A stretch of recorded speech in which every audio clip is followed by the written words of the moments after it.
Hello, my name is Will Murphy. I've been involved in dragon boat racing for over 20 years as a paddler and as a coach. And what I found is the most important thing for determining how well someone does in the sport is how consistent they are, more than anything else, and it's not even really close.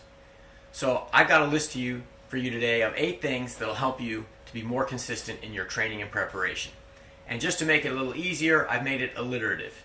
So the first one is programming. And you do that in pencil. The pencil's a bonus P for you. By programming, I mean you're planning out your workouts in advance. One, they'll fit together better, they'll be more productive that way. But also, you don't have to get up in the morning and decide, hey, maybe I'm a little tired, but I'm going to push myself and do a hard workout today. That decision was already made.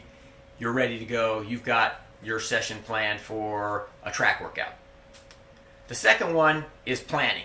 I know it sounds like it means the same thing as programming, but by that I mean your programming fits your lifestyle. So let's say you have every Tuesday night long meetings at work. It might not be a great idea to plan long, hard workouts for Tuesday evenings. Maybe those should be rest days. So you're making it a practical plan that actually fits your life. The third one is prudence. So let's say that you do deadlifts as part of your training, and I hope you do, and that you know you can comfortably lift somewhere around 200 pounds for repetitions in the gym. And you just decide, I'm going to go in the gym and see what happens when I put 300 pounds on the bar today. Might not be a great decision. Now, if you do it with great form, you might get away with it. But if you get hurt, now you're going to miss training sessions. And any benefit you would have had from setting some arbitrary PR that you were chasing is not worth the risk of you're going to now miss days, weeks, maybe longer in training. So be smart in the decisions you make.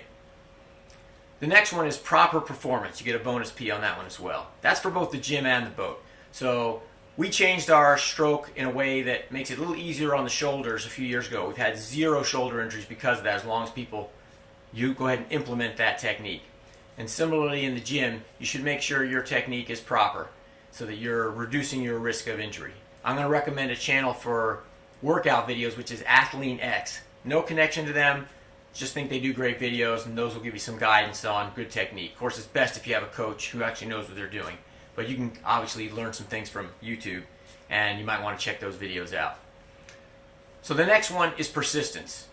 The best laid plans of mice and men. There's going to be difficulties, whether you anticipated them or not. And sometimes you're going to have to push yourself a little bit and not let yourself make excuses. I tell the folks on my team, you can have your excuses or your results, but you can't have both, so pick one.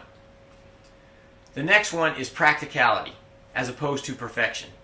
So let's say you're traveling, didn't expect to. The hotel does have a gym, but it doesn't have the equipment to do the workout that you want it to do and that you think best suits your training. Well, you still got to get in that hotel gym and make the best of it and get something done. Just because it can't be perfect doesn't mean it can't be productive, so get in there and get in a little work. The next one is having a pal. So what I mean by that is a workout partner. Ideally, it's someone who's probably close to your fitness level, but that's not really even necessary. It's just another level of accountability. If you're feeling a little lazy one evening, it's pretty easy to make excuses if nobody's going to know. But if your buddy's already at the gym expecting you, wondering when you're showing up, there's a lot better chance that you get to the gym and get the workout done. Finally, it's helpful to have a purpose, something that inspires you, a good goal. Goals typically fall into a couple of categories. One will be a performance goal and another will be a process goal. A process goal is I want to work out 5 times a week, every week, no matter what, barring injury. A performance goal is maybe your team uses OC1 time trials and you want to take 5 seconds off the time trial that they do on the same course under similar conditions all the time. Or maybe you want to go from being on your team's B crew to being on their A crew, through whatever trials they use to make those determinations. Something that's going to inspire you. Maybe you want to make a Team USA crew. Whatever it is that's going to make you want to get in the extra workouts that make the difference between doing okay and reaching your full potential as a paddler.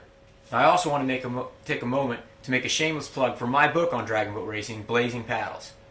All of it's relevant to people who want to do coaching. If you're only interested in being a paddler, you're still going to find chapters on injury prevention, training in the boat, technique in the boat, training outside the boat, etc. So check it out. It's on Amazon. Will Murphy's book, Blazing Paddles. Thank you.